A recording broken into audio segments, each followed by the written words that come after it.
नमस्कार दोस्तों, मैं नवरत्न शर्मा एक बार फिर से आप सभी का स्वागत करता हूं अपने YouTube चैनल नवविज्ञान पे। दोस्तों, आज का हमारा टॉपिक है इनकम टैक्स एक्ट की न्यू साइट।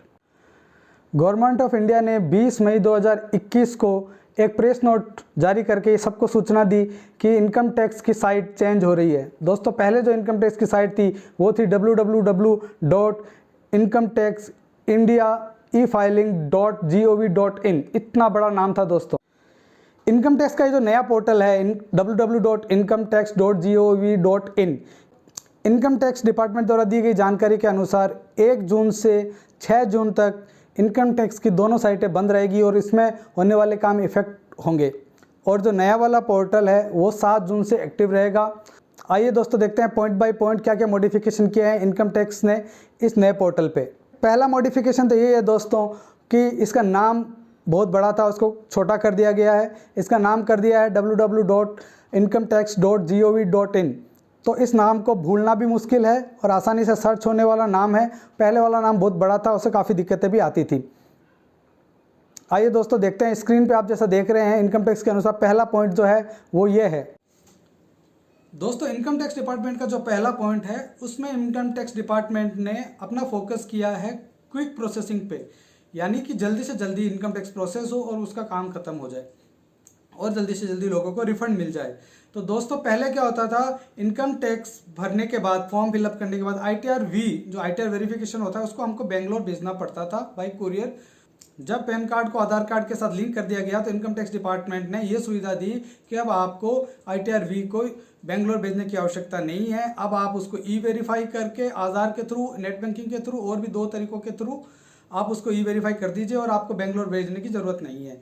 अब मेरे ख्याल से ऐसा होने वाला है दोस्तों कि ये सुविधा और अच्छी हो जाएगी और E-वेरीफाई करने के बाद, बेंगलोर जाने के बाद भी इनकम टैक्स डिपार्टमेंट को उस ITR को प्रोसेस करने में कुछ टाइम लगता था, क्योंकि आपने जो इन्फॉर्मेशन डाली है उसको दूसरे सोर्सेज के साथ टैली किया जाता था, क्रॉस चेक किया जाता था। लेकिन मेरे ख्याल से अब ऐसा होगा, क्योंकि अभी तक जो इन्फॉर्मेशन है आपकी टैक्स डिडक्शन की है, TDS की है, या आपके PF की है, PPF की है, या जो आपने इन्वेस्टमेंट की है उनकी इन्फॉर्मेशन है, या शेयर मार्केट में आप कुछ करते हैं उनकी इन्फॉर्मेशन है, आपके होम लोन की इन्फॉर्मेशन है, ये सारी इन्फॉर्मेशन है गवर्नमेंट के पास पैन कार्ड के थ्रू, आधार कार्ड के थ्रू पहले ही पहुंच जाती है और ये प्री फिल्ड हो जाएंगी। और इसकी वजह से क्या होगा कि क्रॉस चेकिंग का काम ऑलरेडी पहले ही हो चुका होगा, तो आपका प्रोसेसिंग में टाइम कम लगेगा और आपका इनकम टैक्स जल्दी प्रोसेस होगा। और उसकी वजह से फ़ायदा ये होगा कि आपके रिफंड भी जल्दी जल्दी आएंगे दोस्तों, जिसमें अभी 1 महीने, 2 महीने, 3 महीने और 6 महीने तक लग जाते हैं। तो मेरी ये उम्मीद है कि इसमें ऐसा होगा और ये इनकम टैक्स के रिफंड आपको जल्दी आएंगे।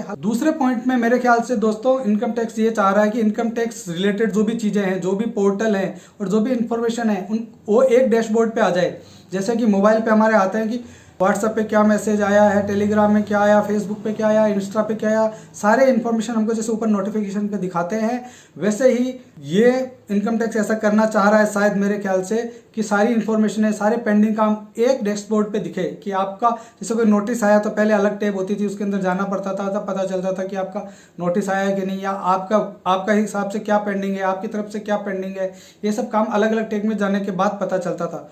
अब मेरा ख्याल से ऐसा होगा कि ये नोटिफिकेशन और ये पॉपअप आपको फ्रंट डैशबोर्ड जो खुलेगा इनकम टैक्स साइट का, किसी SSC का, उसके ऊपर ही दिखा देंगे। जैसे पहले इनकम टैक्स डिपार्टमेंट में क्या होता था कि आपको टैक्स पेमेंट करने के लिए अलग साइट पे जाना पड़ता था।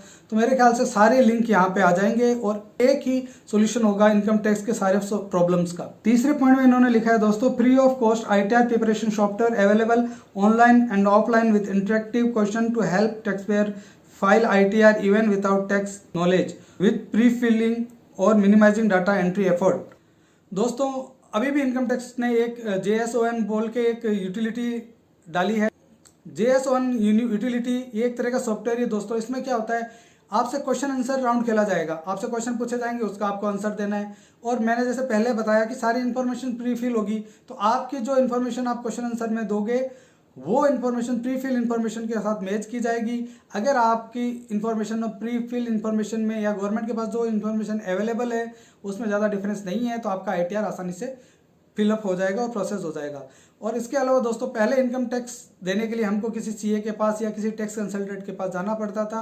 अगर हमारा सिंपल सी कैलकुलेशन है, सिंपल हम सैलरीड है, फिर भी बहुत लोग इनकम टैक्स डिपार्टमेंट में कोई झमेला नहीं हो इसके लिए सीए या टैक्स कंसल्टेंट की सहायता लेते थे। मेरे ख्याल से इनकम टैक्स डिपार्टमेंट ये चाहता है, क्रिटिकल इनकम असेसमेंट नहीं है तो क्वेश्चन आंसर राउंड के थ्रू ये एक सॉफ्टवेयर बना के ITR कस्टमर को फिलअप करने में हेल्प करेंगे। अगले पॉइंट में इनकम टैक्स ने लिखा है दोस्तों, new call center for tax payer assistance for immediate answer to tax payer queries with FAQ tutorials video live agent. मेरे ख्याल से इसमें दोस्तों ऐसा होगा कि आपको एक कस्टमर केयर सर्विस प्रोवाइड की जाएगी, जिसमें जैसे आपने क्वेश्चन आंसर राउंड खेल रहे हैं या फिर आप अपना इनकम टैक्स खुद फिलअप कर रहे हैं, तो आपको कुछ चीज़ समझ में नहीं आ रही, वो फिलअप कैसे करना है, क्या करना है, तो आप कस्टमर केयर की हेल्प ले सकते हैं। उसमें वीडियोस भी बनाए होंगे, FAQ क्वेश्चन आंसर होंगे और चैट सिस्टम भी होगा। ये गवर्नमेंट IT डिपार्टमेंट के साथ मिलके इसको और ही आसान बनाना चाह रही है उनके लिए जिनको इनकम टैक्स का नॉलेज नहीं है और जो लोग अपना इनकम टैक्स खुद फिलअप नहीं कर पा रहे, उनके लिए ये बहुत ही आसान हो जाएगा। अगले पॉइंट में इनकम टैक्स डिपार्टमेंट क्या बोल रहा है, all key portal function on desktop will be available on mobile app which will be enable subsequently for full any time access on mobile network. इसमें दोस्तों इनकम टैक्स डिपार्टमेंट ये कहना चाह रहा है कि अब हमें इनकम टैक्स रिलेटेड काम करने के लिए डेस्कटॉप या लैपटॉप की ज़रूरत नहीं है। इनकम टैक्स डिपार्टमेंट एक ऐप बनाएगा जिसमें आपके सारे काम हो जाएंगे, पेमेंट से लेके इनकम टैक्स फाइलिंग को लेके जो काम हम डेस्कटॉप से करते थे वो उस ऐप के थ्रू हो जाएंगे। तो ये बहुत ही अच्छी पहल की है इनकम टैक्स डिपार्टमेंट ने और ये टेक्नोलॉजी की तरफ एक बहुत अच्छा कदम है जिससे सभी को फायदा होगा दोस्तों। अगले पॉइंट में इनकम टैक्स ने लिखा है, new online tax payment system और new portal will be enabled subsequent with multiple new payment option using net banking, UPI, credit card and RTGS NEFT from any account of tax payer in any bank और easy payment of taxes. दोस्तों इस point के through income tax department ने income tax payment करने के तरीकों को बढ़ाया है। पहले ऐसा होता था दोस्तों, बहुत लोग CA के अकाउंट में फंड ट्रांसफर करते थे या टैक्स कंसल्टेंट के अकाउंट में फंड ट्रांसफर करते थे, फिर वो पेमेंट करते थे। इसके अलावा मेरे को ये लग रहा है दोस्तों अब उनकी ज़रूरत नहीं होगी, आप डायरेक्ट पेमेंट कर पाएंगे ऐप के थ्रू, आप NEFT के थ्रू, UPI के थ्रू और क्रेडिट कार्ड के थ्रू, डेबिट कार्ड के थ्रू। और क्या चाहिए दोस्तों, क्रेडिट कार्ड मतलब इनकम टैक्स देने के लिए भी उधार मिल रहा है आपको। और इसके अलावा दोस्तों मेरे को लगता है कि जो चालान वगैरह के झमेले थे वो भी इस ऐप में ख़त्म हो सकते हैं और सारी इन्फॉर्मेशन एक जगह आ जाएगी, तो चालान वगैरह का झंझट भी काफ़ी कम हो जाएगा। इन सारे पॉइंट्स को देख के जो मेरा ख्याल है वो मैं आपके साथ शेयर कर रहा हूँ। तो दोस्तों ये 6 दिन साइट बंद रहेगी। 7 जून से इनकम टैक्स ने कहा है कि ये पोर्टल चालू हो जाएगा। मेरा ये मानना है कि इनिशियल फेज में ट्राई एंड एरर हो गए और काफ़ी डिस्टर्बेंस आ सकती है और ये डिले भी हो सकता है, लेकिन कोई टैक्स पेयर को कोई दिक्कत नहीं हो इसलिए गवर्नमेंट ने ड्यू डेट्स भी बढ़ा दी है। एक इंडिविजुअल को अपना ITR 31 जुलाई को सबमिट करना पड़ता है जिनकी ऑडिट नहीं होनी, तो उस डेट को बढ़ा के 31 जुलाई से 30 सितंबर कर दिया गवर्नमेंट ने। जिनकी ऑडिट होनी है उनकी ITR फाइलिंग की डेट थी 30 सितंबर, उसको बढ़ा के 31 अक्टूबर कर दिया गवर्नमेंट ने। अगर आप सैलरीड है और आपका एम्प्लॉयर को जो फॉर्म 16 देने की डेट थी वो 15 जून थी, उसको बढ़ा के गवर्नमेंट ने 15 जुलाई कर दिया है, तो इस बार आपका फॉर्म 16 आने में लेट हो सकती है दोस्तों। TDS रिटर्न की डेट भी 31 मई से बढ़ा के 30 जून कर दी है। ऑडिटेड अकाउंट्स की ITR फाइल करने की लास्ट डेट थी 31 अक्टूबर, उसको बढ़ा के 30 नवंबर कर दिया गया है। तो दोस्तों ये था हमारा आज का वीडियो, आज का टॉपिक।